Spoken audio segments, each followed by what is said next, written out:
Bonjour et merci d'abord pour votre invitation. Donc le Créathlon, c'est un concours qui existe déjà auprès de nos partenaires en métropole dans le réseau Pépite. Donc il s'agit d'une journée où les participants qui peuvent être des étudiants ou des jeunes diplômés viennent avec une idée ou un projet ou pour constituer une équipe. Donc il y a une première présentation du projet, de l'idée. Ensuite, ils vont constituer une équipe. Ensuite, plusieurs spécialistes de l'entrepreneuriat vont les accompagner pour amener cette idée vers un projet que les participants vont présenter devant un jury à 15 heures. Et pourquoi le CIFR a eu besoin de mettre en place ce genre, c'est la deuxième édition, cette manifestation. Est-ce que c'était une demande des étudiants?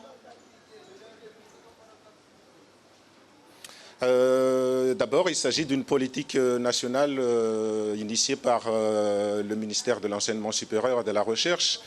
Et il y a aussi une volonté du rectorat de développer l'entrepreneuriat auprès des étudiants en BTS, par exemple, mais même au niveau local aussi, au niveau du conseil départemental, ils ont compris aussi l'importance de développer l'entrepreneuriat auprès des jeunes. Donc il s'agit en fait d'un dispositif qui répond d'abord à ces politiques publiques et au niveau des étudiants. Le succès du concours en termes de participation montre bien l'intérêt des étudiants pour ce genre de manifestations qui sont destinées à la sensibilisation à l'entrepreneuriat, mais une journée au cours duquel ces étudiants-là vont aussi développer des compétences qu'ils pourront mobiliser plus tard. Et par rapport au concours, justement, comment ça va se passer ou comment ça se passe? Donc là, au début, chaque participant présente son idée ou son projet.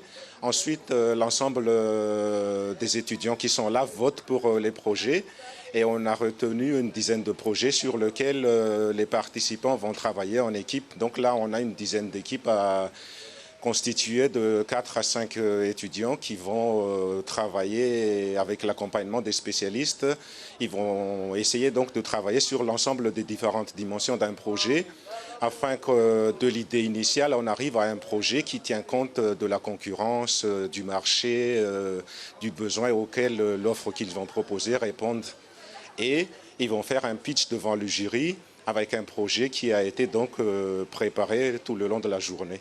Et le gagnant ou les gagnants du concours, ça sera quoi la suite pour elle ou pour eux?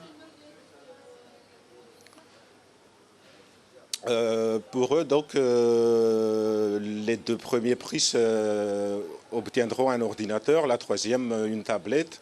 Ensuite, avec nos partenaires de la Chambre de commerce de Mayotte, ces étudiants-là vont bénéficier, selon leur projet, d'un accompagnement aussi à l'incubateur. Donc, il y aura un accompagnement qui va se faire en partenariat avec le Pépite et la Chambre de commerce.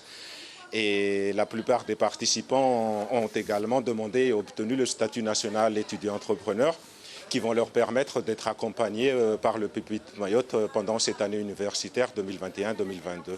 Et une dernière question, André Ramarosson, par rapport à la première édition, cette année, vous diriez quel bilan déjà vous pourriez faire, même si on est à la mi-journée? Déjà, en termes de participants, le nombre a augmenté et on voit aussi l'arrivée de nouveaux participants qui n'étaient pas forcément des étudiants du CIFR. Donc ça témoigne que le dispositif commence à se faire connaître sur Mayotte, même si on doit y travailler encore. Merci. Et au niveau des partenaires aussi, par rapport à l'année dernière,